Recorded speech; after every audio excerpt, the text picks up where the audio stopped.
Welcome to 11 CA Fun Star channel. இன்னைக்கு daily current affairs July 5th to 7th வரையும் நம்ம பார்க்க போகிறோம். Before getting into that, do subscribe our channel in all format. 32 episodes banking awareness video courses available with free ebook and MCQs. Our app is available in Play Store. 1 year subscription ku make use of the link in the description and the pinned comment. So the கொஞ்ச நாள் ஆச்சு I took a break because of my personal commitments. So நிறைய பேர் வந்து கேட்டிருந்தாங்கன்னு சொன்னாங்க. So thanks for waiting and most probably in the month end குள்ள I'll try to cover the backlogs. So 2 days cover பண்ண போகிறேன் as before நான் சொன்ன மாதிரி. So I'll cover it 2 daysல important news எதுக்கெல்லாம் explanation தேவை இந்த நம்மளோட ஒரு 4-5 pages of news இருக்கு இல்லையா, ஒரு இதில் வந்து எப்படி இருக்குது நம்ம வெப்சைட்டில் பார்த்திங்கன்னா எப்படி இருக்கோ நம்ம மேகசினில் எப்படி இருக்கோ அதில் வந்து எக்ஸஸாக ஏதாவது பாயிண்ட்ஸ் ஆட் பண்ண வேண்டியது இருக்குது அப்படின்னா அதை I'll add and அதுதான் வீடியோவில் இருக்கும்.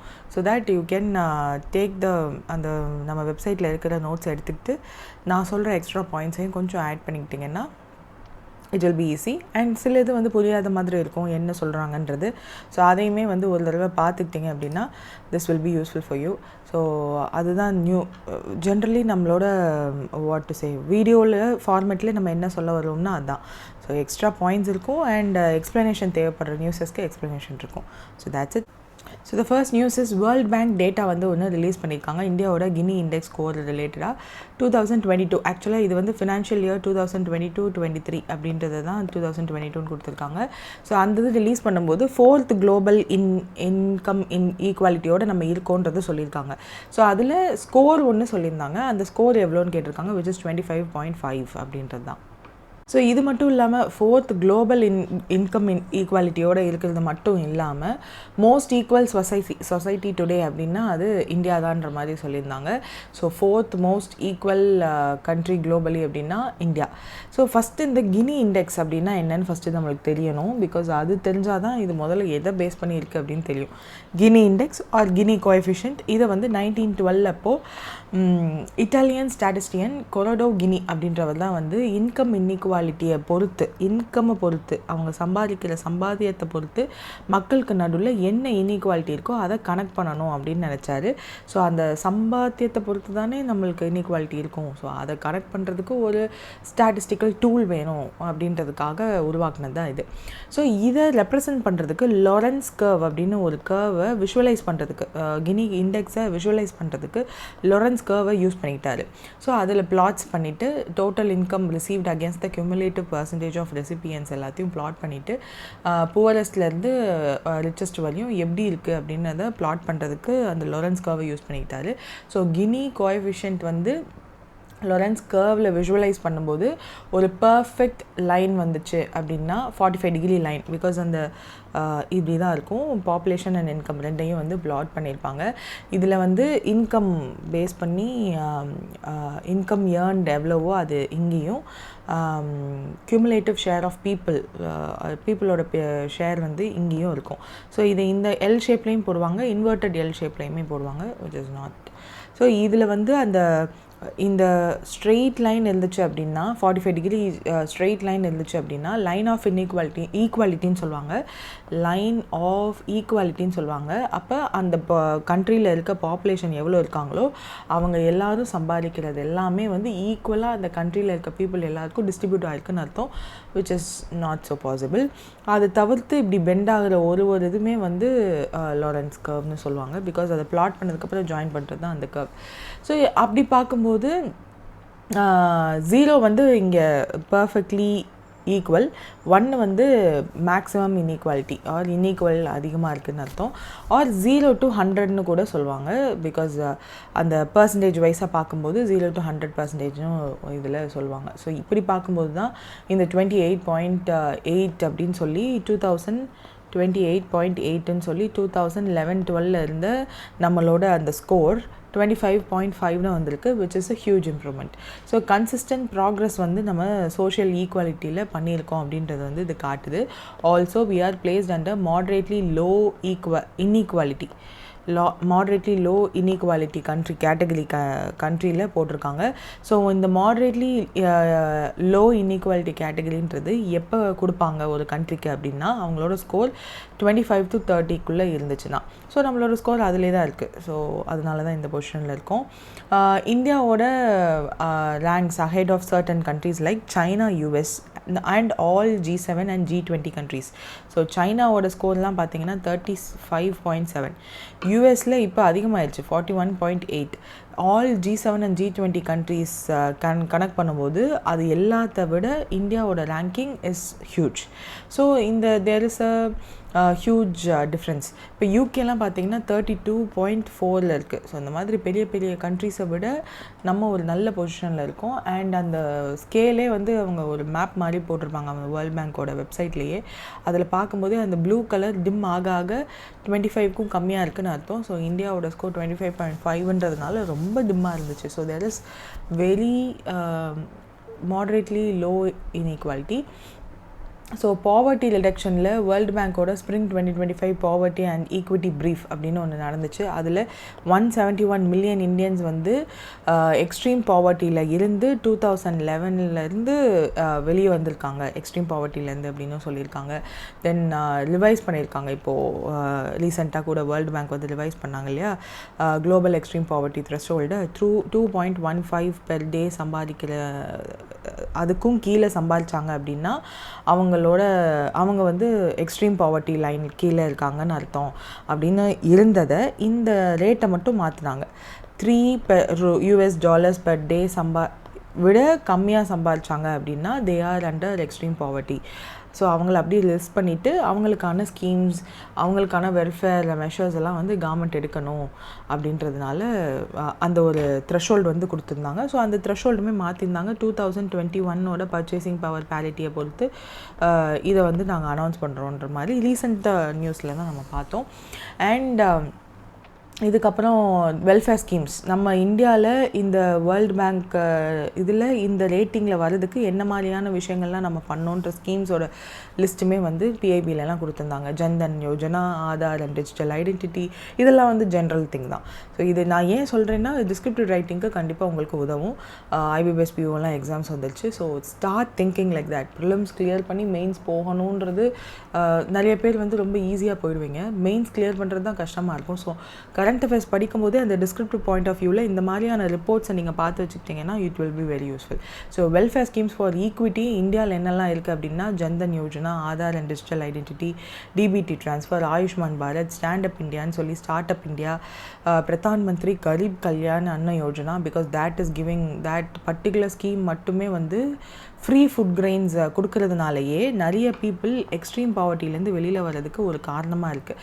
தென் Vishwakarma Yojana which is the recent one. ஏன்னா அதை நம்ம ஈஸியாக கோட் பண்ணலாம், ரீசெண்டாக இருக்குது, நம்மளோட மைண்டில் இருக்கும். அதனுடைய collateral free loan, tool kids கொடுக்குறது, டிஜிட்டல் ட்ரைனிங் கொடுக்குறது, மார்க்கெட் சப்போர்ட் கொடுக்குறது, இதெல்லாம் வந்து நம்மளுக்கு ஞாபகம் இருக்குமா? ஸோ அந்த மாதிரி ஸ்கீம்ஸ் எல்லாம் கோட் பண்ணலாம். High poverty despite low inequality index அப்படின்றது தான் இந்தியாவோட challenge.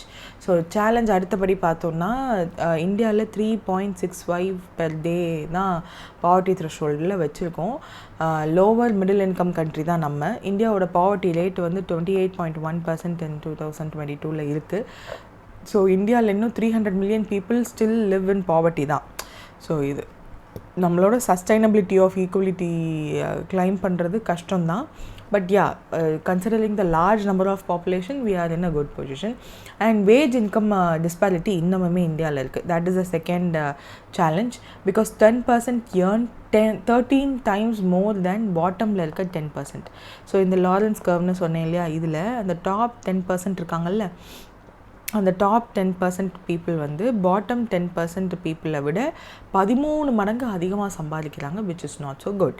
So Gini coefficient for income இன் 2023 எவ்வளோ இருந்துச்சுன்னா 0.410, which is higher then 1955. So long term rice in income inequality இருக்குன்றது இது காட்டுது. 1% richest people in India holds over 40% of the total national wealth. So ஆனால் in return 50% of the பாட்டமில் இருக்க people has only 3% of the national wealth.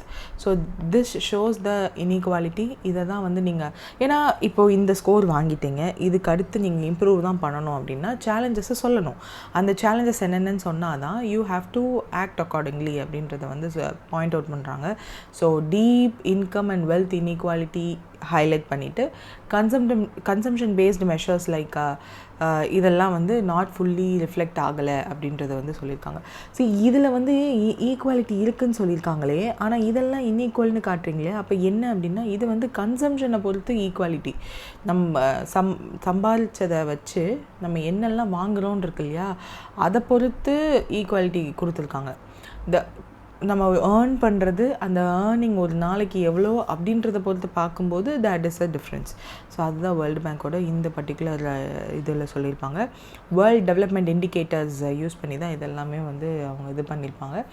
Then poverty லைனுமே outdated ஆகிருக்கு அப்படின்றது வந்து இந்தியாவோட பாவர்ட்டி. வேர்ல்டு பேங்க்கு $3 per dayன்னு சொல்லிட்டாங்க. இது ருப்பீஸில் இருக்கணும் இல்லையா. ஸோ அந்த ருப்பீஸில் என்ன இருக்குது இந்தியாவில் பெர் கேபிட்டா எக்ஸ்பெண்டிச்சர் பேஸ்ட் அப்படின்னா ஒரு மாதம் அர்பன் ஏரியாவில் இருக்க ஒரு பீப்புள் வந்து ருப்பீஸ் ஒரு மாதம் 1407 ரூபா செலவு பண்ணுறவங்க, அதுக்கும் கீழே செலவு பண்ணாங்கன்னா they are under extreme poverty line. Rural ஏரியாவில் இருக்கவங்க 972 விட கம்மியாக செலவு பண்ணாங்கன்னா they are under extreme poverty லைன்னு சொல்கிறாங்க. பட் இது வந்து பர்ச்சேசிங் பவர் பேரிட்டியை பொறுத்து பாவர்ட்டி லைனில் இதுக்கு ரெக்கமெண்ட் பண்ணது ரங்கராஜன் கமிட்டி 2014.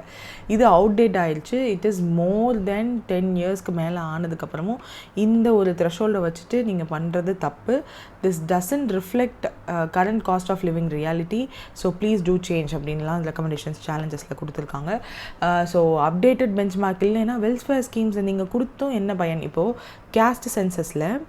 கேஸ்ட் பேசிஸ் சென்சஸில் you are going to do census எடுக்க போகிறாங்க. நம்ம கவர்மெண்ட்டுமே வந்து they are going to analyse, income எல்லாம் அனலைஸ் பண்ணுவாங்க.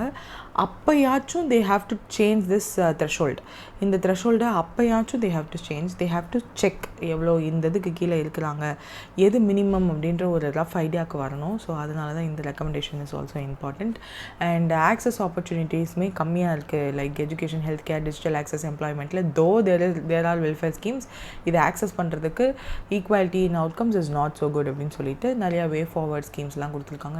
நேஷ்னல் பாவர்ட்டி லைனை வந்து காஸ்ட் ஆஃப் லிவிங் ரியாலிட்டியை பொறுத்து மாற்றுங்க, அர்பனைசேஷன் ட்ரெண்ட்ஸ் எல்லாம் வந்து கொஞ்சம் மாற்றுங்க, இன்ஃப்ளேஷனை கண்ட்ரோல் பண்ணுங்கன்ற மாதிரி நிறைய வே ஃபார்வர்ட் மெஷர்ஸும் கொடுத்துருக்காங்க. This is about this report. ஏன் இந்த ரிப்போர்ட்டை பற்றி இவ்வளோ பேசுகிறேன் அப்படின்னா this is important especially for descriptive writing. அதனால் செபி வந்து ஜெயின் ஸ்ட்ரீட் அப்படின்ற ஒருத்தவங்களை வந்து பேர் பண்ணியிருக்காங்க. இது எதுக்காக அப்படின்னா ஜெயின் ஸ்ட்ரீட்டை பேர் பண்ணியிருக்காங்க. ஸோ இண்டெக்ஸ் மேனிப்புலேஷனில் அவங்க இருந்திருக்காங்க. What is this index manipulation அப்படின்னா வேற ஒன்றும் இல்லை.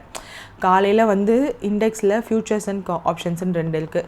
ஸோ அதை பற்றிலாம் டீட்டெயில்னால் நம்ம போக வேண்டாம். ஜஸ்ட் ஃபியூச்சர்ஸில் காலையில் ஏதாவது ஒரு ஸ்டாக்கையோ இல்லை ஷேர்ஸையோ ஏதாவது ஒன்று அவங்க பேங்க் நிஃப்டி ஐ திங்க் ஒரு 12 பேங்க்ஸ் எல்லாத்தையும் சேர்த்து, நம்மளோட நேஷனலைஸ் பேங்க்ஸ் இருக்கு இல்லையா, ஸோ அந்த மாதிரி 12 பேங்க்ஸை சேர்த்து பேங்க் நிஃப்டி ஃபியூச்சர்ஸ்னு ஒன்று இருக்கும். ஸோ அந்த இப்போ எப்படி நிஃப்டி 50 சொல்கிறோம், அதாவது நிஃப்டியில் இருக்கிற டாப் 50 கம்பெனிஸ் எல்லாத்தையும் கம்பைன் பண்ணது தான் நிஃப்டி 50. அந்த 50 கம்பெனியும் நல்லா பர்ஃபார்ம் பண்ணுச்சுன்னா அந்த Nifty 50 will also be as நல்ல பர்ஃபார்மிங் க்ரோத்தில் இருக்கும். அந்த மாதிரி தான் பேங்க் நிஃப்டின்னு ஒன்று இருக்குது. அதில் ஃபியூச்சர்ஸ் வர்த் 4000 சம்திங்க்கு காலையில் அவங்க வாங்குறாங்கன்னு வச்சுப்போம். அதே மாதிரி பேங்க் நிஃப்டி ஆப்ஷன்ஸ்னு ஒன்று இருக்குது. அதில் வந்து 32,000 crore சம்திங்க்கு சேம் டைமில் ஆப்ஷனை வர்த் அந்த இது இருக்க சோல்ட் பண்ணுறாங்கன்னு வச்சுப்போம். ஸோ இதை ஒரு அட் அ டைமில் பை பண்ணி நிறையா அமௌண்ட்டுக்கு சோல்ட் பண்ணும்போது அதுவும் ஆப்ஷன்ஸில் there will be a change in the bank நிஃப்டியோட ஷேர் ப்ரைஸ். அப்படி ஆகும்போது லேட்டராக அந்த டே முடியறதுக்குள்ளேயே இங்கே காலையில் வாங்கினாங்களே ஃபியூச்சர்ஸ் 4,000 crore வர்த் ஃபியூச்சர்ஸ், அதை வந்து 5,000 ஆயிருந்திருக்கும், அதை செல் பண்ணிடுவாங்க. ஸோ இப்படி செல் பண்ணும்போது இன்னமுமே கம்மியாகும். ஸோ தேர் இஸ் அவங்களே டிமாண்டை க்ரியேட் பண்ணி அவங்களே அந்த டிமாண்டுக்கான சொல்யூஷனும் வந்து கொடுத்து ஹையர் ப்ரைஸில் கொடுத்து தே ஆர் ஏர்னிங் சம்திங் 300% மேலே அவங்களோட க்ரோத் இந்த மாதிரி அவங்க ஃப்ராட் பண்ணி மேனிப்புலேட் பண்ணி சம்பாதிச்சாங்கன்றது அவங்க மேலே உள்ள கேஸ். ஸோ செபி என்ன பண்ணியிருக்காங்க அப்படின்னா PFUTP, which is Prohibition of Fraudulent and Unfair Trade Practices rules படி ஜெயின் ஸ்ட்ரீட்டை ஃப்ளாக் பண்ணிவிட்டு டெலிபரேட்டாக ப்ரைஸ் டிஸ்ட்ராக்ஷன் பண்ணியிருக்காங்க, மார்க்கெட் சிக்னல்ஸை மிஸ்லீட் பண்ணியிருக்காங்க. ஸோ லார்ஜ் இண்டெக்ஸ் ரிலேட்டட் பொசிஷனில் அவங்க விளையாண்டுருக்கிறதுனால அவங்கள February மாதமே வார்ன் பண்ணியும் they didn't do certain things. So அதனால July 3rd என்ன பண்ணுறாங்கன்னா செபி அவங்கள பேன் பண்ணுறாங்க, ட்ரேடிங்லேருந்தே சுத்தமாக பேன் பண்ணிவிட்டு அவங்களோட அக்கௌண்ட்ஸ் எல்லாத்தையும் ஜெயின் ஸ்ட்ரீட்டோட அக்கௌண்ட்ஸ் எல்லாத்தையும் ஃப்ரீஸ் பண்ணிவிட்டு அந்த டிஸ்பியூட்டட் அமௌண்ட் எவ்வளவோ அதை எஸ்க்ரோ அக்கௌண்ட்டில் நீங்கள் போட்டே ஆகணும். அது எவ்வளோ அமௌண்ட் அப்படின்னா கிட்டத்தட்ட 36,500 crore மேலே போகுது. ஸோ இது வந்து நெட் ப்ராஃபிட் வரைஞ்சிருக்காங்க ஃப்ரம் Jan 2023 to March 2025 அப்படின்றது வந்து செபியோட அலிகேஷன். ஸோ இதில் அன்லாஃபுல் கெயின்ஸ்னால 4,000 to 4,500 crore மேலே அவங்களோட கெயின்ஸ் இருந்திருக்கு. இது எல்லாத்தையும் they have to solve within the stipulated time. செபி சொல்லியிருக்க டைம்குள்ளே they have to solve it. And இதனால் 36% ட்ராப் ஆகிருந்திருக்கு NSE பேங்க் நிஃப்டி. NSE இண்டெக்ஸே வந்து மொத்தமாகவே ஆப்ஷன்ஸ் டர்ன் ஓவரில் கம்மியாக இருக்குது. So options and futures and ஆப்ஷன்ஸில் இந்த மாதிரி நிறைய ப்ராப்ளம்ஸ் இருக்குது. அது எல்லாத்தையும் ஃபிக்ஸ் பண்ணுறதுக்கு செபி has to take certain steps அப்படின்றது வந்து ரொம்ப காலமாக சொல்லிகிட்ருக்காங்க எக்ஸ்பர்ட்ஸ். ஸோ இப்போ இந்த மாதிரியான ஒரு மேனிப்புலேஷனுமே வந்து வெளிச்சத்து வந்திருக்கு. மேபி இனிமேல் இதுக்காக சில சர்க்குலர்ஸ் மாஸ்டர் டிரெக்ஷன்ஸ்லாம் செபி கொண்டு வருவாங்கன்னு நம்பலாம்.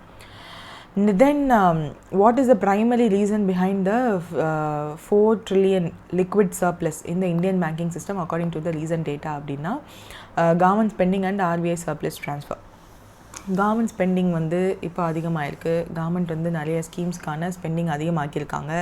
எதனாலன்னு உங்களுக்கே தெரியும், நிறைய எலெக்ஷன்ஸ் அப்கமிங் எலெக்ஷன்ஸ்லாம் வந்துட்டுருக்கு.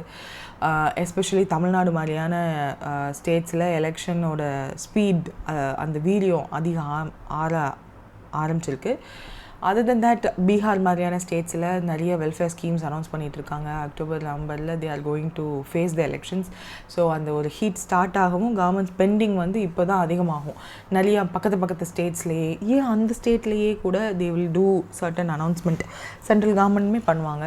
ஸோ அந்த ஃபவுண்டேஷன் ஸ்டோன் ஆரம்பிக்கிறது இதெல்லாம் பண்ண தான் செய்வாங்க. ஸோ அந்த கவர்மெண்ட் ஸ்பெண்டிங் அதிகமாகிடுச்சு. RBIயோட சர்ப்ளஸ் ட்ரான்ஸ்ஃபருமே நடந்துச்சு. அது மட்டும் இல்லாமல் பேங்க்ஸோட டிவிடெண்ட்ஸுமே வந்து பே பண்ணாங்க. ஸோ இதெல்லாமே நடந்து முடிஞ்சதுக்கப்புறம் பேங்க்ஸில் நிறைய சர்ப்ளஸ் இருக்குது. ஸோ அந்த சர்ப்ளஸை சக்கின் பண்ணுறதுக்கு அப்சார்ப் பண்ணுறதுக்கு சர்ப்ளஸ் லிக்விடிட்டியை அப்சார்ப் பண்ணுறதுக்கு VRR ஆக்ஷன்ஸ் வந்து RBI ஹேண்டில் பண்ணுறாங்க அப்படின்றத வந்து நான் ஏற்கனவே சொன்னேன். RR ஆக்ஷன்ஸ் எப்போ பண்ணுவாங்கன்னா வேரியபிள் ரெப்போ ரேட் எப்போ பண்ணுவாங்கன்னா when there is கம்மியான டெஃபிசிட் ஆன லிக்விடிட்டி இன் த எக்கனாமி. ஸோ அப்போ இருக்கும்போது நிறைய அமௌண்ட் தேவைப்படும் பேங்க்ஸுக்குன்றதுனால RBI முன் வந்து அதெல்லாம் பண்ணிகிட்டு இருந்தாங்க VRR ஆப்ஷன்ஸ். இப்போது இதுக்கு தேவையில்லை. விச் மீன்ஸ் எக்ஸஸ் அமௌண்ட் இருக்குது, சர்ப்ளஸ் லிக்விடிட்டியை சர்ப்ளஸ் லிக்விடிட்டி இருந்துச்சு அப்படின்னா this will create more demand and inflation high ஆகும் அப்படின்றதுனால RBI is conducting 7-day VRR option. So இதன் மூலயமா எக்ஸஸ் அமௌண்ட் எல்லாத்தையும் ஓரளவுக்கு கட் ஆஃப் ரேட் வந்து 5.47 ஃபிக்ஸ் பண்ணி அப்சார்ப் பண்ணிகிட்ருக்காங்க. என்னெல்லாம் கரண்ட்டாக எக்கனாமியில் இருக்கோ they will get rid of it. So இது வந்து financial stability report June month release ஆனது தான். பட் ஜூலை மந்தில் நம்ம வந்து இன்க்ளூட் பண்ணியிருந்தோம் பிகாஸ் ஆஃப் அந்த ஒரு கன்சாலிடேஷன் ப்ராசஸ்னால. ஸோ இதில் வந்து மோஸ்ட்லி இப்போ நான் என்ன சொல்லணும்னு நினைக்கிறேன்னா இதில் தேர் ஆர் நோ மச் இது ஃபுல்லாக டீட்டெயிலாக பார்க்குறோம் அப்படின்னா that report is there. So if you want to read you can. இது வந்து ஒரு இயரில் 2 தடவை ரிலீஸ் ஆகும், ஜூன் அண்ட் டிசம்பரில். ஸோ ஜூனோட எடிஷன் இஸ் இம்பார்ட்டன்ட் பிகாஸ் அப்கமிங்காக வர எல்லா எக்ஸாம்ஸோட மெயின்ஸுக்குமே வந்து ஜூனோட FSR ரிப்போர்ட் தான் இம்பார்ட்டண்ட்டாக இருக்கும். அட்லீஸ்ட் 1 or 2 questions they might ask you. So இது வந்து யார் ஃபஸ்ட்டு ஹாஃப் இயர்லி பப்ளிகேஷன், அந்த half yearly publication point is important. இதுதான் first point. Second point is sub committee of FSDC அவங்க தான் இந்த ரிப்போர்ட்டை வந்து கலெக்டிவ் அசஸ்மெண்ட் பண்ணி current and emerging risk to the stability of Indian financial system எப்படி இருக்குன்னு சொல்லி பார்த்து இந்த ரிப்போர்ட்டை ரிலீஸ் பண்ணுவாங்க. So sub committee of financial stability and development council இந்த பாயிண்ட்டும் important. Sub committee of financial stability and development council is the important point. அவங்க தான் வந்து இதை அனலைஸ் பண்ணி ரிலீஸ் பண்ணுறாங்க. ஃபஸ்ட்டு பாயிண்ட்டு என்ன பேசுவாங்க அப்படின்னா குளோபலோட மேக்ரோ ஃபினான்ஷியல் ரிஸ்க் எப்படி இருக்குது.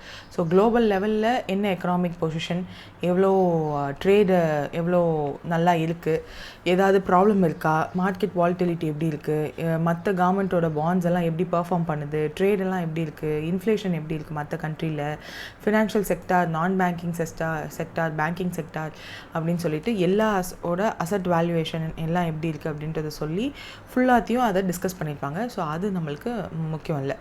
டொமஸ்டிக் அடுத்த இது வந்து டொமஸ்டிக் பற்றி பேசுவாங்க, which is domestic macro financial ரிஸ்க்னு சொல்லிட்டு நம்ம இந்தியன் எக்கனாமியை பற்றி பேசுவாங்க.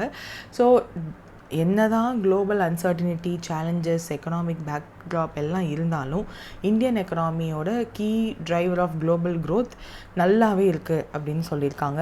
இந்தியாவோட growth mainly it was driven by domestic டிமாண்ட்னால தான். பிகாஸ் ஆஃப் த பாப்புலேஷன் நம்ம டொமஸ்டிக் டிமாண்ட் நல்லா இருந்தாவே குளோபல் பொசிஷன் எப்படி இருந்தாலும் அதை கண்டுக்க வேண்டியதில்லை நம்ம. ஸோ டொமஸ்டிக் டிமாண்ட் நல்லா இருக்குது அப்படின்றதுனால இட் இஸ் ஸோ நம்ம எக்கனாமியும் நல்லா இருக்குது, ரிலேட்டிவ்லி இன்சுலேட் ஆகிருக்கு, நல்ல குளோபல் ஹெட்வின்ஸ் இருந்தாலும் இன்சுலேட் ஆகிருக்கு அப்படின்றது வந்து சொல்லியிருப்பாங்க. Indian economy will continue to grow at a healthy place அப்படின்னு சொல்லியிருக்காங்க. ஸோ நிறைய இன்ஃப்ளேஷன் ப்ராப்ளம் அதெல்லாம் ஒன்றும் அந்தளவுக்கு இருக்காது, macro economic and financial stability இருக்கும் அப்படின்னு சொல்லியிருக்காங்க. டொமஸ்டிக் ஃபினான்ஷியல் சிஸ்டம் வந்து ஒரு நல்ல ஹெல்தி பேலன்ஸ் ஷீட்டோட, பேங்க்ஸும் சரி நான் பேங்க்ஸும் சரி நல்ல ஹெல்தி பேலன்ஸ் ஷீட்டோடு இருக்கும் அப்படின்னு சொல்லியிருக்காங்க. ஃபினான்ஷியல் கண்டிஷன்ஸுமே வந்து ஈஸப் ஆகும், monetary policy, low volatility in financial மார்க்கெட்லாம் இருக்குது அப்படின்றதெல்லாம் சொல்லியிருக்காங்க. ரிஸ்க் ஃப்ரம் மற்ற குளோபல் கண்ட்ரீஸில் என்ன ப்ராப்ளம்லாம் இருக்கோ அதோட ஸ்பில் ஓவர் கண்டிப்பாக இந்தியாவிலையும் நம்ம ஃபீல் பண்ணுவோம். But that won't escalate the geopolitical conflicts. Also that won't affect much of Indian economy அப்படின்னும் சொல்லியிருக்காங்க. ஸோ மற்ற ஸ்பில் ஓவர்ஸ் இருக்கும், அதை நம்ம ஃபீல் பண்ணுவோம், but that won't affect most of இது அப்படின்னு சொல்லியிருக்காங்க. அண்ட் ஃபினான்ஷியல் இன்ஸ்டிடியூஷன்ஸ் பற்றி பேசினதை தான் இங்கேயும் கேட்டிருக்காங்க. தட் ஃபினான்ஷியல் இன்ஸ்டிடியூஷன்ஸ் இந்த சென்ஸ் ஷெட்யூல்ட் கமர்ஷியல் பேங்க்ஸோட பொசிஷன் எப்படி இருக்குது அப்படின்னு பார்ப்பாங்க. ஃபஸ்ட்டு பஃபர் எப்படி இருக்குது, அதாவது ஏதாவது ஒரு ப்ராப்ளம் வந்துச்சுன்னா இந்த பஃபரில் இருக்க அமௌண்ட்டை எடுத்து தான் வந்து ப்ராப்ளம் சால்வ் பண்ணணும். ஸோ அந்த பஃபர் கேபிட்டல் பஃபர் அதனால தான் நம்ம வந்து மெயின்டைன் பண்ணணும்னு நினைக்கிறோம். ஸோ ஷெட்யூல் கமர்ஷியல் பேங்க்ஸோட பஃபர்ஸ் ஆர் ஸோ குட். என்பிஏஸ்மே வந்து டிகேடல் லோ, அதாவது 10 வருஷமாக இல்லாத அளவுக்கு என்பிஏ வந்து லோவாக இருக்குது, நான் பர்ஃபார்மிங் அசட்டோட வேல்யூ. அண்ட் ப்ராஃபிட் ஏர்னிங்ஸுமே வந்து பேங்க்ஸ் ஷெட்யூல் கமர்ஷியல் பேங்க்ஸில் நல்லா இருக்குன்னு சொல்லியிருக்காங்க. ஸோ நல்லா இருக்குன்னா வேல்யூ பேசிஸில் சொல்லணும்ல அப்படின்னா வேல்யூ பேசிஸ்லையுமே சொல்லியிருக்காங்க. தட் ஜிஎன்பிஏவோட இது வந்து ஷெட்யூல் கமர்ஷியல் பேங்க்ஸோடது ஜிஎன்பிஏ கிராஸ் நான் பர்ஃபார்மிங் அசட் வந்து 2.3% இருந்திருக்கு. நெட் நான் பர்ஃபார்மிங் அசட் ரேஷியோ வந்து 0.5% இருக்குது. இது என்ன ஜிஎன்பிஏ என்பிஏனா, ஜிஎன்பிஏ இந்த சென்ஸ் மொத்தமாக நான் பர்ஃபார்மிங் அசட், அதாவது வாரா கடன், திரும்ப செலுத்தப்படாத கடன் எவ்வளோ இருக்குது அப்படின்னு பார்த்தோம்னா அதுதான் வந்து 2.3%. அப்போ நெட் என்பிஏனா என்னென்னா, எப்போவுமே ஒரு கடன் ஒருத்தவங்களுக்கு கொடுக்குறோம் அப்படின்னா அவங்களுக்கு ப்ரொவிஷன் ஒன்று மேக் பண்ணணுன்றது ஆர்பிஐயோட ரூல்ஸ். பேங்க்ஸும் சரி என்பிஎஃப்ஸும் சரி தே have to maintain those provisions. அந்த ப்ரொவிஷனை எடுத்து அவங்க காம்பன்சேட் பண்ணது போக 0.5% தான் வந்து நட்டத்தில் இருக்காங்க மொத்தமாக ஷெட்யூல் கமர்ஷியல் பேங்க்ஸ். ஸோ அதுதான் வந்து சொல்லியிருக்காங்க. ஸோ அந்தளவுக்கு ப்ரொவிஷனிங் ஸ்ட்ராங்காக இருக்குது அப்படின்றது இதை கம்பேரிசன்லேருந்தே உங்களுக்கு தெரிஞ்சிருக்கணும். அண்ட் மார்ச் 2025 வரையும் தான் வேல்யூஸ் இருக்குதுன்னு சொல்லிட்டு சிஆர்ஏஆரோட வேல்யூமே கொடுத்துருக்காங்க for the schedule commercial banks. Capital to risk weighted asset ratio, so எவ்வளோ கடன் கொடுத்துருக்காங்களோ அதோட ரிஸ்க்கை பொறுத்து எவ்வளோ ப்ரொவிஷனிங், நான் இப்போ சொன்னேன் இல்லையா, அதைத்தான் வந்து சிஆர்ஏஆர்னு சொல்லுவோம். ஸோ அது வந்து 17.3% இருக்குது, which is a very good thing, record high percentage அப்படின்னு சொல்லியிருக்காங்க. ப்ராஃபிட்டபிலிட்டி எவ்வளோ இருக்குது ஆஃப் எஸ்சிபிஸ் அப்படின்னா அது வந்து ஆஃப்டர் டேக்ஸ் பே பண்ணதுக்கப்புறம் ப்ராஃபிட் ஆஃப்டர் டேக்ஸ்ன்னு சொல்லுவாங்க, பேட் அப்படின்னு சொல்லிட்டு, PAT. ஸோ அதுவுமே வந்து 16.9% இயர் ஆன் இயர் க்ரோத் இருந்திருக்கு, விச் இஸ் ஆல்சோ ஸ்ட்ராங்காக இருந்திருக்கு அப்படின்னு சொல்லியிருக்காங்க. இது மட்டும் இல்லாமல் அட்வர்ஸ் ஸ்ட்ரெஸ் சினாரியோஸில் எப்படி SCBs பர்ஃபார்ம் பண்ணும், UCBs எப்படி பர்ஃபார்ம் பண்ணும், NBFCs எப்படி பர்ஃபார்ம் பண்ணும், இன்சூரன்ஸ் செக்டார்ஸ் எப்படி பர்ஃபார்ம் பண்ணும், இது எல்லாத்தையுமே வந்து டெஸ்ட் பண்ணிவிட்டு அதனுடைய வேல்யூஸ்மே கொடுத்துருக்காங்க. ஸோ அதுக்கப்புறம் ஃபைனலாக ரெகுலேட்டரி இனிஷியேட்டிவ்ஸ்ன்னு சொல்லிட்டு என்னெல்லாம் ரெகுலேட்டரி இனிஷியேட்டிவ்ஸ் RBI எடுத்திருக்காங்க டு காம்பேட் த ஸ்ட்ரெஸ் அப்படின்றதும் சொல்லியிருக்காங்க. ரிஸ்க் அசஸ்மெண்ட்டுமே பண்ணியிருக்காங்க. நம்மளோட கண்ட்ரி வந்து medium, not country especially, so நம்ம கண்ட்ரியில் உள்ள ஆல் சிஸ்டமிக் ரிஸ்க் சர்வேன்னு சொல்லிட்டு SRSன்னு எடுப்பாங்க. ஸோ அப்படி பார்க்கும்போது எல்லா ஃபினான்ஷியல் இன்ஸ்டிடியூஷன்ஸையுமே வந்து RBI கீழே இருக்கிற ஃபினான்ஷியல் இன்ஸ்டிடியூஷன்ஸ் எல்லாத்தையுமே வந்து மேஜர் ரிஸ்க் குரூப்ஸை வந்து கேட்டகரைஸ் பண்ணும்போது மீடியம் ரிஸ்க் கேட்டகரியில் தான் எல்லாமே இருக்குது. ஸோ ரொம்ப மோசமான கேட்டகரியில் இல்லை, which is a good news. அது மட்டும் இல்லாமல் டொமஸ்டிக் ஃபினான்ஷியல் சிஸ்டம் எப்படி இருக்குது அப்படின்னு ரெஸ்பாண்டன்ஸ் நம்ம மக்கள்கிட்டயே வந்து சில சர்வே மாதிரி எடுத்து கேட்டிருந்திருக்காங்க. அதில் 92% ஆஃப் த பீப்புள் வந்து இந்தியன் எக்கனாமி மேலே எங்களுக்கு நல்ல கான்ஃபிடென்ஸ் இருக்குது, இந்தியன் ஃபினான்ஷியல் சிஸ்டம் மேலே அப்படின்னு சொல்லியிருக்காங்க. அதே மக்கள் குளோபல் ஃபினான்ஷியல் சிஸ்டம் மேலே உங்களுக்கு என்ன நம்பிக்கை இருக்குது, எவ்வளோ நம்பிக்கை இருக்குது, கான்ஃபிடென்ஸ் இருக்கான்னு கேட்கும்போது 2/3 of the people said there is no confidence for us. So இதுவுமே வந்து டிக்ரீஸ்டு கான்ஃபிடென்ஸ் இருக்குன்னு குளோபல் எக்கனாமிக் கண்டிஷனில் சொல்கிறவங்க இந்தியா மேலே 92% கான்ஃபிடென்ஸ் இருக்குன்னு சொல்கிறதையும் வந்து அவங்க ரெக்கார்ட் பண்ணியிருக்காங்க. Though there is a geo political conflict, capital outflow, reciprocal tariff or trade slow down, இது எல்லாமே இருந்தாலும் major near term risk to domestic financial stability இதெல்லாம் தான் இருக்க போகுது அப்படின்னும் சொல்லியிருக்காங்க. ஸோ இதெல்லாம் இருந்தாலும் we have to combat these things and upcoming year வந்து கொஞ்சம் சேலஞ்சிங்காக தான் இருக்கும் அப்படின்னு சொல்லிட்டு இந்த NBFCs பற்றி கேட்டிருக்காங்க பாருங்கள். GNPA ratio NBFCs under high risk சினாரியோஸில் எவ்வளோ இருக்குன்னு கேட்டிருக்காங்க, விச் இஸ் 5.8%. ஸோ அதுதான் இப்போ நான் SCBஸ்க்கு சொன்ன மாதிரி NBFCs இருக்குது, ஷெட்யூல் கமர்ஷியல் பேங்க்ஸுக்கு மட்டும் இல்லாமல் மற்ற பேங்க்ஸுக்கும் இருக்குது, ப்ரைவேட் செக்டார் பேங்க்ஸையுமே வந்து கேல்குலேட் பண்ணுவாங்க. அதுலேயுமே வந்து இங்கே நான் கொடுத்துருக்க எல்லாமே GNPA, NNPA, CRR, profit, bad இது எல்லாமே வந்து செக் பண்ணுவாங்க. ஸோ அது எல்லாத்தையுமே செக் பண்ணிவிட்டு தே வில் லிஸ்ட். ஸோ அதுதான் இந்த மொத்த ரிப்போர்ட்டோட ஜிஸ்டே. ஸோ ஜஸ்ட் இதெல்லாம் வந்து பேசிக் இன்ஃபர்மேஷன்ஸ் ஞாபகம் வச்சுக்கோங்க. RBI வந்து ஒரு டேட்டா ரிலீஸ் பண்ணியிருக்காங்க தட் இந்த லாஸ்ட் ஃபினான்ஷியல் இயரில் number of bank fraud cases எவ்வளோ இருக்குது அப்படின்னு சொல்லி பார்த்துருக்காங்க. அது எவ்வளோனா 23,953. ஸோ இப்போ வந்து number of bank fraud cases வந்து அதிகமாக இருக்குது, but the value of it reduce ஆகிருக்கு, டிக்ளைன் ஆகிருக்கு ஷார்ப்லி, மானிட்டரி வேல்யூ அப்படின்றத வந்து சொல்லியிருக்காங்க. ஜஸ்ட் டேட்டா, அந்த டேட்டா மட்டும் ஞாபகம் வச்சுக்கிட்டா போதும். தென் UPS சிஸ்டம் வந்து கவர்மெண்ட் ஆஃப் இந்தியா இன்ட்ரடியூஸ் பண்ணியிருக்காங்க இல்லையா. ஸோ அதில் புது சேஞ்சஸ் வந்து பண்ணிகிட்டு இருக்காங்க டைம் டு டைம். ஸோ அதில் ஒரு புது சேஞ்ச் என்ன அப்படின்னா NPS கிட்ட இருக்கிற டேக்ஸ் பெனிஃபிட் என்னவோ அதவே வந்து UPSக்கும் என்ஜாய் பண்ணலாம் அப்படின்ற மாதிரியான ஒரு பெனிஃபிட் அனௌன்ஸ் பண்ணியிருக்காங்க. ஸோ ஏற்கனவே இருக்க ஒரு சிஸ்டம், ஆல்ரெடி ஒரு சிஸ்டம் இருக்குது, ஒரு கம்ஃபர்ட் ஜோனுக்குள்ளே மக்கள் இருக்காங்கன்னு வச்சுப்போம். இதுதான் ஓல்டு பென்ஷன் ஸ்கீம். அந்த ஓல்டு பென்ஷன் ஸ்கீம் என்ன சொல்லுது, மக்கள் வந்து எந்த ஒரு கான்ட்ரிபியூஷனும் பண்ண தேவையில்லை, கவர்மெண்ட்டே வந்து அந்த கான்ட்ரிபியூஷன் பண்ணுவாங்க, அதுக்கப்புறம் ரிட்டையர்மெண்ட் ஆனதுக்கப்புறம் அதே கான்ட்ரிபியூஷன்லேருந்து பென்ஷனும் கிடைச்சிடும் அப்படின்றது தான் ஓல்டு பென்ஷன் ஸ்கீம். அந்த ஸ்கீம் தான் ரொம்ப சொஃபஸ்டிகேட்டடாக எல்லாருக்குமே இருந்த ஒரு ஸ்கீம். ஆனால் இப்போது அதிலிருந்து NPSன்னு ஒன்று மாற்றினாங்க in 2003. நியூ பென்ஷன் ஸ்கீம் வந்து என்னென்னா எம்ப்ளாயர்ஸ் அவங்க, அதாவது ஓனர்ஸ் அவங்களும் வந்து கான்ட்ரிபியூட் பண்ணணும், எம்ப்ளாயீஸும் கான்ட்ரிபியூட் பண்ணணும். ஸோ இதை எல்லாத்தையும் சேர்த்து வச்சு இதில் ரிட்டையர் ஆனதுக்கப்புறம் உங்களுக்கு பென்ஷன் வரும். ஸோ நம்ம கையிலேருந்து காசு போதா அப்படின்றதே வந்து நிறைய பேருக்கு ஒரு பிடிக்காத ஒரு விஷயம். ஸோ இதுலேருந்து மாறணும். எல்லோரும் திரும்ப சில ஸ்டேட்ஸ் எல்லாம் வந்து ஓல்டு பென்ஷன் ஸ்கீமுக்கே போனாங்க. இப்போ இருக்க ஃபினான்ஷியல் சுச்சுவேஷனில் ஒரு ஸ்டேட்டுமே அவ்வளோ கடன் வாங்கிட்டு இருக்கும்போது old pension scheme is not so good scheme. So UPS அப்படின்னு ஒரு ஸ்கீமை வந்து இன்ட்ரடியூஸ் பண்ணாங்க சென்ட்ரல் கவர்மெண்ட். ஸோ இதில் இப்போ ஆல்ரெடி இந்த இதில் சொஃபஸ்டிகேட் ஆயிருப்பாங்க மக்கள். NPS கிட்ட வேறு வழியே இல்லாமல் சேர்ந்துருப்பாங்க 2003க்கு அப்புறம். இப்போ UPSக்கு வாங்கன்னு புது ஒரு ஸ்கீமை இன்ட்ரடியூஸ் பண்ணிவிட்டு அதை அடாப்ட் பண்ணுங்கன்னு சொன்னால் தேர் ஷுட் பி சம் ஃபேன்சியான விஷயங்கள். யூபிஎஸோட எலிஜிபிலிட்டி இதனுடைய டைப் என்ன அப்படின்னு அவங்க லிஸ்ட் பண்ணாலும் என்பிஎஸ்சில் சில வந்து நல்ல அட்வான்டேஜ் உள்ள சில விஷயங்கள் இருக்கும். அதை பார்த்துட்டு அதில் இருக்க யூசர்ஸ் வந்து யூபிஎஸ்க்கு மாறாமல் அதிலேயே இருக்க வாய்ப்புண்டு. ஸோ அவங்களையும் இந்த சைடு அட்ராக்ட் பண்ணணும் அப்படின்னா இதில் என்பிஎஸ்சில் என்னெல்லாம் பெனிஃபிஷியல் ஸ்கீம், அதாவது எதெல்லாம் பாசிட்டிவான விஷயங்கள்லாம் மக்களுக்கு தோணுதோ அதை யூபிஎஸ்க்கு கொண்டு வந்துட்டா probably they might think to ஸ்விட்ச் டு யூபிஎஸ். அதனால தான் இப்போது யூபிஎஸ்லேயும் வந்து டேக்ஸ் பெனிஃபிட் இருக்கும் அப்படின்னு சொல்லி அனௌன்ஸ் பண்ணியிருக்காங்க. இப்போ சோஃபார் பென்ஷன் டைப்பில் என்பிஎஸ்க்கும் யூபிஎஸ்க்கும் என்ன மாதிரியான பென்ஷன் டைப் இருக்குது அப்படின்னா UPS is a defined assured pension type. NPS அப்படி கிடையாது, மார்க்கெட்டோட லிங்க் ஆகிருக்கும். ஸோ வேரியபிளாக இருக்கும்.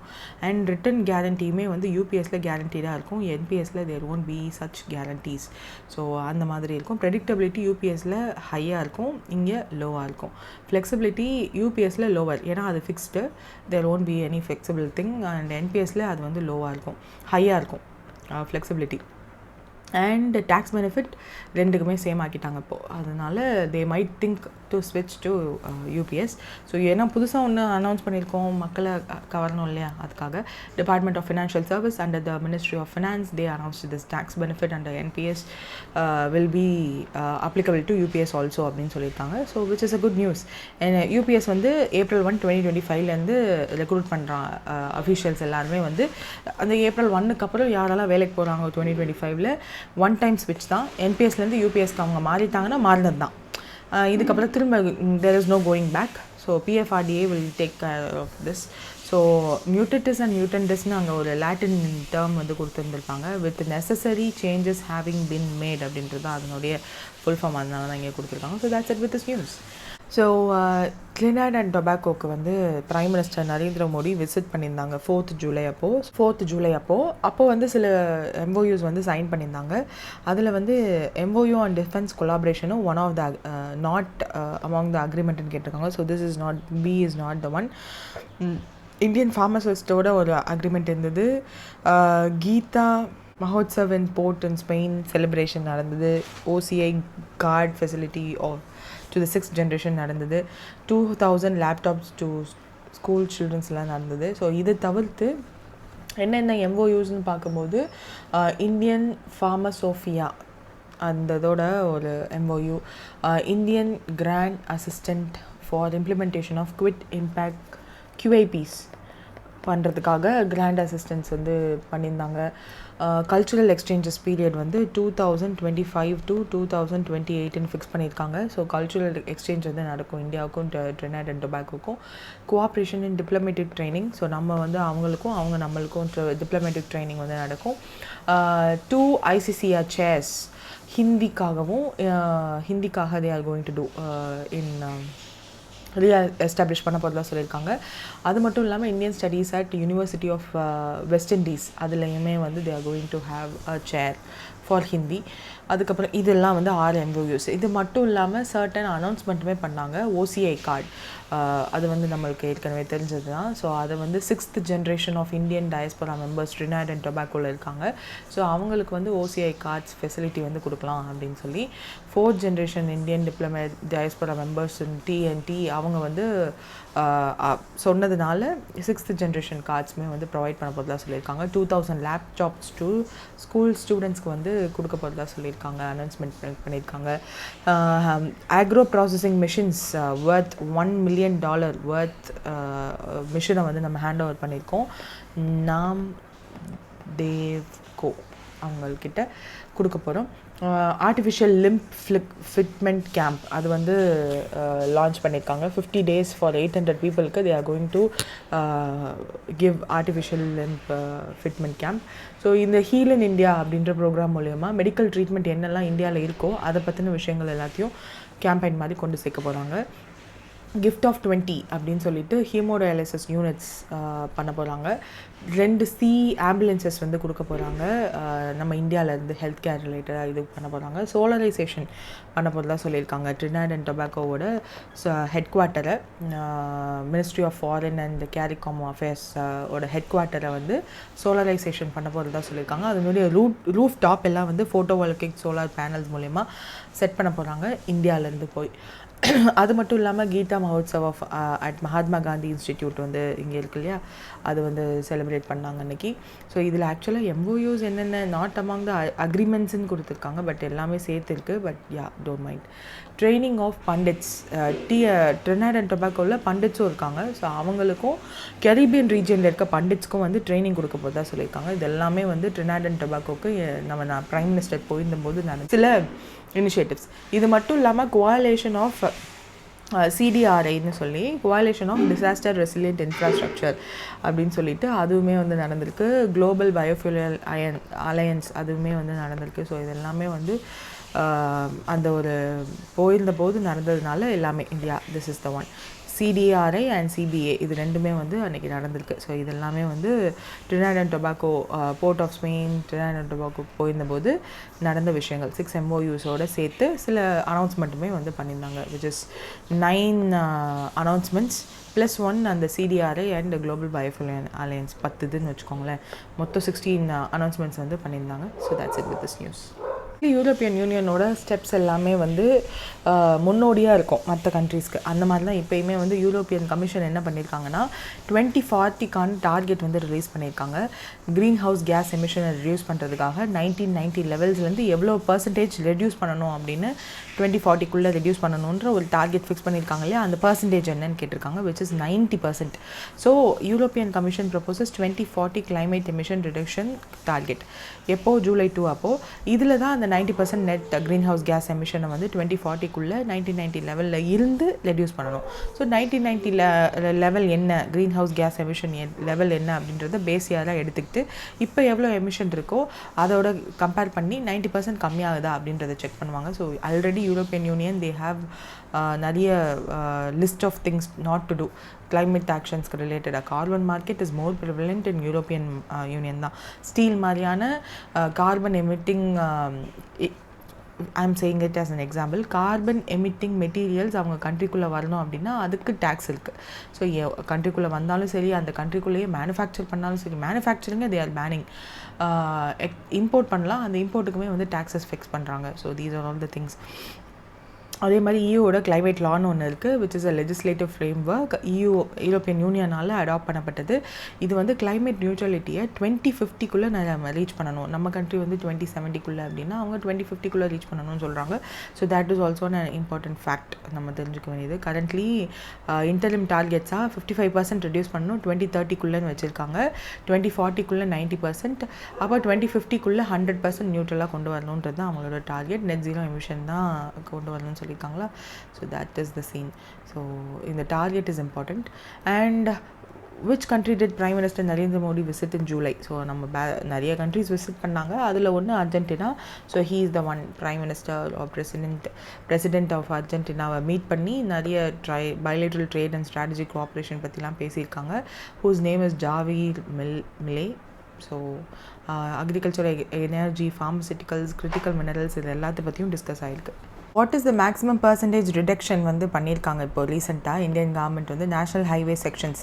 எல்லா நேஷ்னல் ஹைவேஸ்க்கும் இல்லை, பிரிட்ஜஸ், டனல்ஸ் அண்ட் ஃப்ளைஓவர்ஸ் இருக்கிற நேஷ்னல் ஹைவேஸ் செக்ஷன்ஸில் இந்த ரிடக்ஷன் ஆஃப் காஸ்ட் வந்து பண்ணியிருக்காங்க. டோல் பர்சன்டேஜ் 50% ரிடக்ஷன் பண்ணியிருக்காங்க. ஸோ நேஷ்னல் ஹைவேஸில் டோல் கலெக்ஷன்றது வந்து ஜென்ரல் திங். அது எதுக்கு பண்ணுறாங்க அப்படின்னா construction cost and maintaining road மெயின்டெனன்ஸ்க்காக இந்த காஸ்ட் வந்து பண்ணுறது. கன்ஸ்ட்ரக்ஷன் வந்து நம்ம ஏற்கனவே பண்ணியிருப்பாங்களே அப்படின்னா கன்ஸ்ட்ரக்ஷன் காஸ்ட்டை ரெக்கவர் பண்ணுறதுக்காகவும் ரோட்ஸை ஃபர்தராக மெயின்டைன் பண்ணுறதுக்காகவும் கலெக்ட் பண்ணுறது தான் இந்த டோல் ரேட்ஸ். ஸோ இந்த டோல் ஒருவேளை நேஷ்னல் ஹைவே செக்ஷன்ஸில் பிரிட்ஜஸ், டனல்ஸ், ஃப்ளைஓவர்ஸ்லாம் இருந்துச்சு அப்படின்னா அதில் 50% ரிடக்ஷன் வந்து அனௌன்ஸ் பண்ணியிருக்காங்க. Ministry of roads, transport and highways ministry தான் அனௌன்ஸ் பண்ணியிருக்காங்க. NHP ரூல்ஸ் 2008 அப்படின்னு ஒரு ரூல்ஸ் இருக்குது.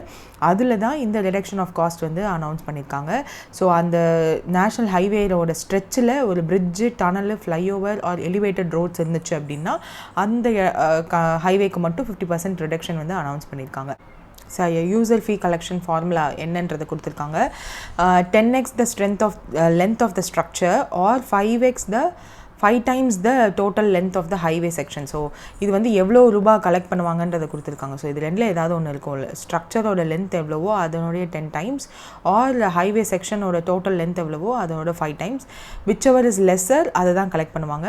Toll rate will apply to 50% of the length. இப்போ வந்து ஒருவேளை ஸ்ட்ரக்சரோட லென்த் எவ்வளோ இருக்கோ அதுலேருந்து 50% என்ன லென்த்தோ அந்த லென்த்துக்கு மட்டும் 10 times மல்டிப்ளை பண்ணி ரேட் வாங்குவாங்க. So that is the calculation here. 50% of the லென்த்துக்கு மட்டும்தான் கேல்குலேஷன் நடக்கும் அப்படின்றது வந்து சொல்லியிருக்காங்க. So that's it with this news. ஒடிசாவில் இருக்க ஒரு ஏரியா முனிசிபல் கார்பரேஷன்லேருந்து முனிசிபாலிட்டிலேருந்து முனிசிபல் கார்பரேஷனாக மாறப்போகுது. That is the 6th municipal corporation of Odisha. இதை அனௌன்ஸ் பண்ணது சிஎம் மோகன் சரண் மஜ்ஜி. அந்த ஏரியா என்ன அப்படின்னா பூரி அப்படின்ற இடம் தான். ஸோ பூரியை வந்து முனிசிபாலிட்டிலேருந்து முனிசிபல் கார்பரேஷனாக அப்கிரேட் பண்ண போகிறாங்க. சரி, what is the difference between municipality and municipal corporation அப்படின்னா, முனிசிபாலிட்டின்றது வந்து என்னென்னா அந்த ஸ்பேஸ் இருக்கும் இல்லையா, அர்பன் ஏரியா ஒரு டவுன், அது வந்து ஸ்மாலாக இருக்கும். ஸ்மால் அர்பன் ஏரியா ஆர் டவுனை கவர்ன் பண்ணுற மாதிரி இருக்கும். Municipal council, municipal committee, municipal board இதெல்லாம் வந்து அதில் இருக்கும். ஸ்மாலர் பாப்புலேஷன் பேஸ் தான் இருக்கும். ஸோ லிமிட்டட் எக்கனாமிக் பேஸஸ் தான் இருக்கும். ஃபண்டெல்லாம் வந்து கொஞ்சம் லிமிட்டடாக தான் இருக்கும். இதில் வந்து ஸ்டேட் கவர்மெண்ட் வந்து டைரக்டரேட் ஆஃப் முனிசிபாலிட்டிஸ் ஆர் கலெக்டரை வச்சோ இல்லை டைரக்டரேட் ஆஃப் முனிசிபாலிட்டி அப்படின்றவரை வச்சு தான் ஸ்டேட் கவர்மெண்ட் வந்து இந்த இடத்துல உள்ள ஆர் பர்டிகுலர் முனிசிபாலிட்டியில் உள்ள எல்லா விஷயங்களும் தே வில் கவர்ன். அட்டானமி லெஸ்ஸாக இருக்கும். டைரக்ட் சூப்பர்விஷன் வந்து ஸ்டேட் கவர்மெண்ட்டே பார்த்துப்பாங்க. ஸோ அதனால் இந்த இது வந்து முனிசிபாலிட்டியோடது. முனிசிபல் கார்பரேஷன் அப்படியே பார்த்தோம்னா larger city, larger population, diverse economic base கிடைக்கும். அதனால் direct relationship with the state government வந்து கண்டிப்பாக இருக்கும். ஸோ இன்டர்மீடியரிஸ் இருக்க மாட்டாங்க. இப்போ இந்த டைரக்டர் ஆஃப் முனிசிபாலிட்டி, கலெக்டர் இவங்கெல்லாம் இல்லாமல் கொஞ்சம் டைரெக்டாக ஸ்டேட் கவர்மெண்ட்டோட டைப்பில் இருக்கும். Greater degree of fiscal autonomy, அதாவது முனிசிபாலிட்டியோட கம்பேர் பண்ணும்போது அந்த அட்டானமி நிறையா இருக்கும். ஸோ தட் ஃபங்க்ஷனல் ரெஸ்பான்சிபிலிட்டிஸ் அதிகமாகும். கொஞ்சம் நிறையா structures, what to say, transportations எல்லாமே வந்து கொஞ்சம் லார்ஜராக பிளான் பண்ணுவாங்க முனிசிபல் கார்பரேஷன் போது. அண்ட் காம்ப்ளெக்ஸ் ஆர்கனைசேஷனல் ஸ்ட்ரக்சர்ஸ்லாம் இப்போது முனிசிபாலிட்டியில் வந்து பேசிக்காக இருக்க ரோடு வேஸ், இது வாட்டர் வேஸ், இதுக்கெல்லாம் என்ன வேணுமோ பேசிக் நெசசிட்டி என்னவோ அதை மட்டும் பார்த்துப்பாங்க. வேறஸ் இன் முனிசிபல் கார்பரேஷன் கொஞ்சம் ஸ்ட்ரக்சர் எல்லாமே வந்து லார்ஜராக பிளான் பண்ணுவாங்க. ஸோ ஆர்கனைஸ்டு ஸ்ட்ரக்சர் இருக்கும். வைட் ரேஞ்ச் ஆஃப் சர்வீசஸ்மே கிடைக்கும். ஸோ முனிசிபாலிட்டிஸ்ன்றது வந்து இது ரெண்டையும் கம்பேர் பண்ணும்போது this is smaller and municipal corporation is larger. அதுதான் இப்போ புரிய வந்து அப்படி மாற்ற போகிறாங்கன்றது தான் இங்கே இருக்க ஒரு இது. அண்ட் அது வந்து 6th municipal corporation of Odisha. So நம்ம சீஃப் மினிஸ்டர் எம்கே ஸ்டாலின் வந்து ஒரு கோயம்புத்தூர் மாஸ்டர் பிளான் அப்படின்னு சொல்லி ஒன்று ரிலீஸ் பண்ணார். அதனுடைய டார்கெட் இயர் என்ன அப்படின்னா 2041.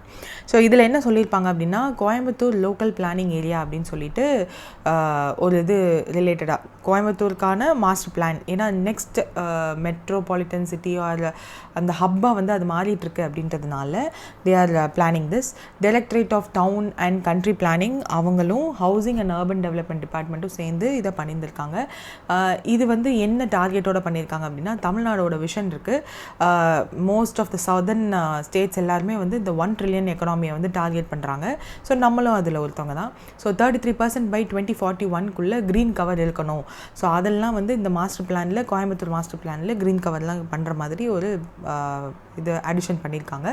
Urban mobility, infrastructure, economic zone, sustainable urban growth எல்லாம் இருக்கணுன்றதுக்காக இந்த பிளானில் வந்து நிறைய விஷயங்கள் ஆட் பண்ணியிருக்காங்க. அண்ட் 6 million பாப்புலேஷனை வந்து 2041 நம்ம வந்து ஹேண்டில் பண்ணுறதுக்கு ரெடி ஆகணும். அர்பனைசேஷன் சேலஞ்சஸ் நிறையா இருக்குது. அதெல்லாம் அட்ரஸ் பண்ண மாதிரி இந்த பிளான் இருக்கணுன்றதுக்காக போட்டிருக்காங்க. Coimbatore master plan 2041. அந்த 2041 இஸ் இம்பார்ட்டண்ட். யார் அதை ரெடி பண்ணான்றது important. And CREDAI, Confederation of Real Estate Developers Association of India, which is a national organization, real estate developers related இருக்கிற ஒரு ஆர்கனைசேஷன், ஃபார்வர்ட் திங்கிங் அப்ரோச்சோடு இருப்பாங்க. They are also involve in this Coimbatore master plan. So that எப்படி அந்த structure எல்லாம், இப்போது சென்னை எப்படி சிங்கார சென்னைன்னு மாற்றினாங்க, நிறைய roads எல்லாம் மாற்றிருப்பாங்க இல்லையா, அந்த மாதிரி கோயம்புத்தூர்லையும் they are going to construct more number of structures. ஆர்கனைஸ்டாக இருக்கும். இதுக்கு வந்து 56,000 crore இன்வெஸ்ட்மெண்ட் வந்து பண்ண போகிறாங்க. 147 கிலோமீட்டருக்கு மெட்ரோ வரப்போகுது. க்ரீன் கவரோடு இருக்க போது. மேனுஃபேக்சரிங், ஐடி இதெல்லாத்தையும் பூஸ்ட் பண்ண போகிறாங்க இங்கே. So that is the main thing here. இந்த மாஸ்டர் பிளானில் சொல்லியிருக்கிறது தான். The next news is Aditya Birla Sun Life AMC Asset Management Company. அவங்க வந்து first close of structural opportunities fund series 2 வந்து முடிச்சிருக்காங்க. 700 crore வர்த் உள்ளது. ஸோ இது ஃபர்ஸ்ட் வந்து ஸ்ட்ரக்சர்ட் ஆப்பர்ச்சுனிட்டிஸ் ஃபண்ட் அப்படின்னா என்னன்னு நம்மளுக்கு தெரியணும். ஸோ அது என்னென்னா இந்த ஏஎம்சி வந்து அசட் மேனேஜ்மெண்ட் கம்பெனியை தான் ஏஎம்சி அப்படின்னு ஷார்ட் ஃபார்மில் சொல்லுவாங்க. Aditya Birla Sun Life is a AMC. So they will manage certain kind of asset. யாரெல்லாம் அவங்களுக்கு வந்து இன்வெஸ்ட் பண்ணுறாங்களோ அவங்கள நம்பி அவங்களோட அசட் எல்லாத்தையும் they use to manage. So பெரிய பெரிய கார்பரேட்ஸோடதையும் தே மைட் மேனேஜ். இப்போ இந்த ஸ்ட்ரக்சர்ட் ஆப்பர்ச்சுனிட்டிஸ் ஃபண்ட் அப்படின்னா என்னென்னா சும்மா ரேண்டமாக ஒரு கம்பெனியில் இன்வெஸ்ட் பண்ணாமல் இந்த கம்பெனியில் இன்வெஸ்ட் பண்ணால் கண்டிப்பாக ப்ராஃபிட் வரும் அப்படின்றத தெரிஞ்சுக்கிட்டு இன்வெஸ்ட் பண்ணுறது. அது எப்படி தெரியும், நம்மளுக்கு தெரியாதுல்ல. ஸோ அதுதானே கேமே. அப்படின்னா சும்மா அந்த கம்பெனி வந்து ஃபிக்ஸ் பண்ணுறாங்க இல்லையா, இந்த கம்பெனியில் ஸ்டாக்ஸ் நம்ம இந்த கம்பெனியோட ஷேரை வாங்குகிறோம் அப்படின்னு பிக் பண்ணுறப்போ ரேண்டம் கம்பெனியை ஃபிக்ஸ் பண்ணாமல் ஏதாவது பிக் ஃப்யூச்சர் இருக்குது இந்த கம்பெனிக்குன்றதை பிளான் பண்ணி யோசித்து பண்ணுறது. ஸோ அது யூஸ்வலாக ஷேர் மார்க்கெட்டில் பண்ணுறது தானேன்னா நோ. இந்த ஸ்ட்ரக்சர்ட் ஆப்பர்ச்சுனிட்டி ஃபண்ட் SOF என்ன பண்ணுவாங்க அப்படின்னா, ஃபார் எக்ஸாம்பிள் இந்தியாவில் வந்து டிஜிட்டல் இந்தியா அப்படின்னு ஒரு ஸ்கீம் கொண்டு வராங்கன்னு வச்சுப்போம். ஸோ இதனால என்ன ஆகும், நிறைய ஸ்மார்ட் ஃபோன்ஸ் வாங்குவாங்க, நிறைய வைஃபைலாம் வந்து கவர்மெண்ட் ப்ரொவைட் பண்ணுவாங்க. ஸோ ஸ்மார்ட் ஃபோன்ஸ் அதிகமாகும், இன்டர்நெட் யூசேஜ் அதிகமாகும், அது ரிலேட்டடான பேக்கேஜஸ் அதிகமாகும், புது புது ஆப்ஸ் கொண்டு வரலாம். ஸோ அந்த மாதிரி ஒரே ஒரு ஸ்கீம், அந்த ஸ்கீம் ரிலேட்டடாக இருக்கிற எல்லாமே வரும். ஃபார் எக்ஸாம்பிள் இன்னொரு எக்ஸாம்பிள் பார்ப்போம். இப்போ ப்ரொடக்ஷன் லிங்க்டு இன்சென்டிவ் ஸ்கீம் வந்து அனௌன்ஸ் பண்ணுறாங்க கவர்மெண்ட். அது வந்து அதுவும் மேனுஃபேக்சரிங் செக்டாருக்கு தான் பண்ணுறாங்க. அப்படின்னா டொமஸ்டிக் மேனுஃபேக்சரிங் அதிகமாகும். எதெல்லாம் அதிகமாகும், எலக்ட்ரானிக்ஸ் காம்பனன்ட்ஸ், ஃபார்மசூட்டிக்கல் காம்பனன்ட்ஸ், இதெல்லாம் வந்து இந்தியா வந்து ஃபேமஸ். ஸோ அது ரிலேட்டடாக இருக்கிற கம்பெனிஸில் இன்வெஸ்ட் பண்ண வைக்கிறது அந்த அவங்க அசட் மேனேஜ்மெண்ட் கம்பெனி. ஸோ அதுதான் ஸ்ட்ரக்சர்ட் ஆப்பர்ச்சுனிட்டிஸ் ஃபண்ட் சீரீஸ் 2. அதில் வந்து 700 crore வர்த் உள்ள ஃபர்ஸ்ட் க்ளோஸ் ஆஃப் ஆதித்யா பிர்லாவோட சன் லைஃப் ஏஎம்சி அதனுடைய சீரீஸ் 2 வரது முடிஞ்சிருக்கு. ஸோ இந்த சீரீஸ் 2ஓட டார்கெட் வந்து 1250 crore. க்ரீன் ஷோ ஆப்ஷனும் இருக்குது. க்ரீன் ஷோ ஆப்ஷன் நான் ஏற்கனவே சொல்லியிருக்கேன். ஒரு fixed number of shares for fixed number of ப்ரைஸஸ்க்கு அனௌன்ஸ் பண்ணுவாங்க. ஒருவேளை ஓவர் சப்ஸ்கிரைப் பண்ணாங்க அப்படின்னா எக்ஸ்ட்ரா அவங்க எவ்வளோ இருக்கோ க்ரீன் ஷோ ஆப்ஷனில் வச்சுருப்பாங்க. Green show is additional thing. So over subscribe பண்ணால் சரி அவங்கள ஏன் விட்டு வைக்கணும்னு சொல்லிட்டு அவங்களுக்கு அந்த க்ரீன் ஷோ ஆப்ஷனில் இருக்க ஷேர்ஸை அவங்களுக்கும் சேர்த்து கொடுத்துருவாங்க. சில கம்பெனிஸ் இந்த க்ரீன் ஷோ ஆப்ஷன்ஸ் வைக்க மாட்டாங்க. என்ன ஃபிக்ஸ்டு இருக்கோ அதை மட்டுமே கொடுங்க. ஓவர் சப்ஸ்கிரைப் பண்ணாலும் ஃபஸ்ட் கம் ஃபஸ்ட் பேசிஸில் கொடுத்துட்டு மிச்சம் எல்லாருக்கும் அவங்களோட அமௌண்ட்டு திரும்ப கொடுத்துருவாங்க. ஸோ இந்த க்ரீன் ஷோ ஆப்ஷன்லேயுமே 1250 crore இந்த வருஷம் வந்து பிளான் பண்ணியிருக்காங்க ஆதித்யா பிர்லா. ஸோ இதெல்லாம் வந்து கொஞ்சம் அந்த டேர்ம்ஸ் உங்களுக்கு ஃபெமிலியாக இருந்தால் தான் இந்த நியூஸ் புரியுன்றதுனால I took this. So you know Mission Karmayogi scheme. In the Mission Karmayogi scheme is also known as National Program for Civil Services Capacity Building. அதாவது NPCSCBன்னு அர்த்தம். ஸோ இந்த ஸ்கீம் வந்து லான்ச் பண்ணது எதுக்காக அப்படின்னா சிவில் சர்வீசஸில் ஒர்க் பண்ணுற employees, civil servants எல்லாருமே வந்து அவங்களோட லைஃப்பை ட்ரான்ஸ்ஃபர் பண்ணணும், கெப்பாசிட்டி பில்டிங் பண்ணணும். இப்போ இருக்க கரண்ட் ட்ரெண்ட் என்னவோ, ஏன்னா அவங்க டேட் ஆஃப் ஜாயினிங்லேருந்து 5 years ஒன்ஸ் ஏதாவது ஒன்று புதுசாக வந்து ட்ரான்ஸ்ஃபார்ம் ஆகிட்டே இருக்கும். ஸோ அப்டேட் பண்ணிக்கணும் அப்படின்றதுக்காக மிஷன் கர்மயோகி ஐகாட் அப்படின்ற பிளாட்ஃபார்ம், டிஜிட்டல் லேர்னிங் பிளாட்ஃபார்ம் ஐகாட் கர்மயோகின்னு ஒன்று இருக்குது. ஸோ அதில் வந்து தே கேன் ஸ்டடி என்ன அப்டேட்டடாக இருக்கோ அதை வந்து படிக்கலாம். ஸோ அதை பேஸ் பண்ணி அப்ரைசலும் வந்து கொடுப்பாங்க. அதுதான் APAR, annual performance appraisal report அப்படின்னு சொல்லிட்டு ஒரு ஃப்ரேம் ஒர்க்கும் கொண்டு வந்தாங்க. ஸோ அதில் வந்து சொல்லுவாங்க இத்தனை கோர்சஸ் வந்து நீங்கள் முடிச்சிருந்துருக்கணும், அப்போ தான் உங்களுக்கு நெக்ஸ்ட் அப்ரைசல் வரும் அப்படின்னு சொல்லிட்டு, விச் இஸ் அன் இன்க்ரிமெண்ட் அந்த மாதிரி. ஸோ இந்த காம்பிடென்சி ஃப்ரேம் ஒர்க்கில் என்ன பண்ணுவாங்கன்னா civil servants has to behavioural and functional skills எல்லாத்தையுமே வந்து இம்ப்ரூவ் பண்ணியிருக்கணும். அவங்களோட என்னென்னலாம் படிச்சிருக்காங்க, என்னென்ன ஐகாட் கர்மயோகி பிளாட்ஃபார்மில் படிச்சிருக்காங்களோ அது எல்லாத்தையுமே வந்து அப்டேட் பண்ணணும். ஸோ தட் அடுத்த இன்க்ரிமெண்ட்டுக்கு it will be very helpful. So இதன் மூலயமா இப்போ என்ன ட்ரெண்டோ அதில் இருப்பாங்கன்றதுக்காக, ஏன்னா சென்ட்ரல் கவர்மெண்ட் எம்ப்ளாயீஸ் ஆர் அவுடேட்டட்ன்ற டாக்ஸ் இருக்கக்கூடாதுன்றதுக்காக கொண்டு வந்தது தான் இது. ஸோ இப்போ இந்த நடந்துட்டு இருக்க ஃபினான்ஷியல் இயரில் எவ்வளோ மினிமம் கோர்சஸ் வந்து முடிச்சிருக்கணும்னு அப்டேஷன் வந்து பண்ணியிருக்காங்க. ஸோ அந்த இது வந்து 6 கோர்சஸ்ன்னு சொல்லியிருக்காங்க. ஸோ இது professional and progressive, energetic and enabling, transparent and tech enabled, creative and constructive, imaginative and innovative, proactive and polite, இந்த 6 ஃபார்ம்ஸும் இருக்கும். மேண்டேட்ரி கம்ப்ளீஷன் பண்ணியிருக்கணும்.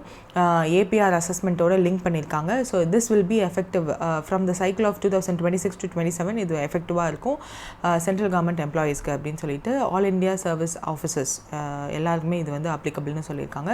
Mission Karmayogi courses will be அப்ளிகபிள்னு இப்போது அனௌன்ஸ் பண்ணியிருக்காங்க. ஸோ 6 கோர்சஸாக மாற்றிருக்காங்க. ஸோ மிஷன் கர்மயோகி வந்து இஸ் என்னன்னு சொல்லலாம் அப்படின்னா national programme for civil servants capacity building 2020 launch பண்ணாங்க. இந்தியாவோட பியூரோக்ரஸியை ட்ரான்ஸ்ஃபார்ம் பண்ணணும், அவங்களையும் வந்து எஃபெக்டிவாக மாற்றணும், ஆன்லைன் லேர்னிங்கில் அவங்களும் கற்றுக்கணுன்றதுக்காக ஐகாட் கர்மயோகி பிளாட்ஃபார்ம் மூலயமா கற்றுக்கணுன்றதுக்காக கொண்டு வந்தது தான் இந்த மிஷன். ஸோ இதை தான் வந்து அனௌன்ஸ் பண்ணியிருக்காங்க. 6 கோர்சஸ்ன்னு ஞாபகம் வச்சுக்கோங்க. மினிமம் 6 கோர்சஸ் பெர் லெவலில் முடிச்சிருக்கணும். அதில் 50% மேண்டேட்ரியாக கம்ப்ளீட் பண்ணியிருக்கணும். இது ரிப்போர்ட்டிங் சைக்கிள் வந்து இந்த ரிப்போர்ட்டிங் சைக்கிள்லேருந்தே ஆரம்பமாகும். அதாவது நெக்ஸ்ட் ஃபினான்ஷியல் இயருக்கு அப்ரைசல் வேணும்னா இப்போவே படிக்க ஆரம்பிக்கணும். That is the thing here. Rajasthan government ராஜஸ்தானில் பிலோ பாவர்ட்டி லைன் ஃபேமிலிஸை எலிமினேட் பண்ணணும், பிலோ பாவர்ட்டி லைன் இருக்கக்கூடாது, பாவர்ட்டி எலிமினேட் பண்ணணுன்றதுக்காக ஒரு ஸ்கீம் அனௌன்ஸ் பண்ணியிருக்காங்க. அதனுடைய பேர் என்னென்னா Pandit Deen Dayal Upadhyaya poverty free village scheme அப்படின்றது தான். ஸோ இது ராஜஸ்தான் கவர்மெண்ட் லான்ச் பண்ணியிருக்காங்க.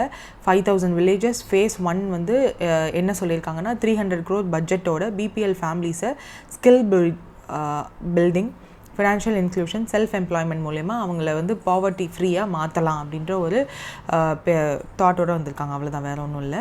இதில் வந்து 30,000 பிபிஎல் ஃபேமிலிஸ் வந்து ஃபேஸ் 1 ஐடென்டிஃபை பண்ணியிருக்காங்க. ஸோ அவங்க எல்லாரையும் கொஞ்சம் கொஞ்சமாக மாற்றுவாங்க.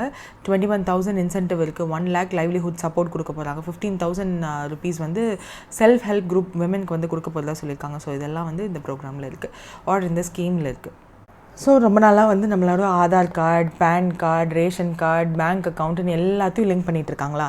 இப்போது ஆதார் கார்டு பேஸ்டு ஃபேஸ் ஆத்தென்டிகேஷனை வந்து இப்போது ரேஷன் டிஸ்ட்ரிபியூஷனில் பண்ணாங்க. இதுக்கு முன்னாடி வந்து ஃபிங்கர் பிரிண்ட் வந்து 4 பேர் இருக்காங்க, ஆர் ஃபேமிலி மெம்பர்ஸ் எத்தனை பேர் இருக்காங்களோ அத்தனை பேரில் யாராவது ஒருத்தர் வந்து ஃபிங்கர் பிரிண்ட் வச்சா தான் கொடுத்துட்ருந்தாங்க சோஃபார்.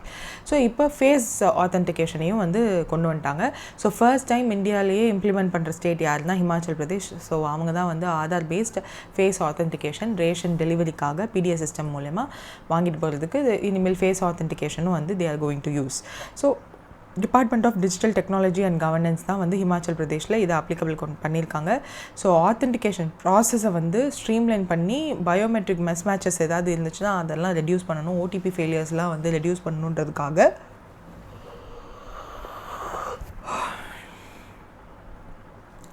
இதை வந்து கொண்டு வந்திருக்காங்க. ஸோ ஃபேஸ் பப்ளிக் டிஸ்ட்ரிபியூஷன் சிஸ்டம்காக கொண்டு வந்திருக்காங்க. ஹிமாச்சல் பிரதேஷ்ன்றதை மட்டும் ஞாபகம் வச்சுக்கோங்க. So that's it with this news. So that's it for today. If any, do comment in the comment section below. ரொம்ப இம்பார்ட்டண்ட்டாக எக்ஸ்ப்ளனேஷன் தேவைப்படுற நியூஸஸ் மட்டும்தான் இனிமேல் இருக்கும் டு மேட்ச் த டேட். ஏதாவது நியூஸஸ் வந்து உங்களுக்கு புரியாமல் இருந்துச்சு அப்படின்னா tell me, do comment in the comment section below. I'll make sure to clarify that out, and thank you for listening.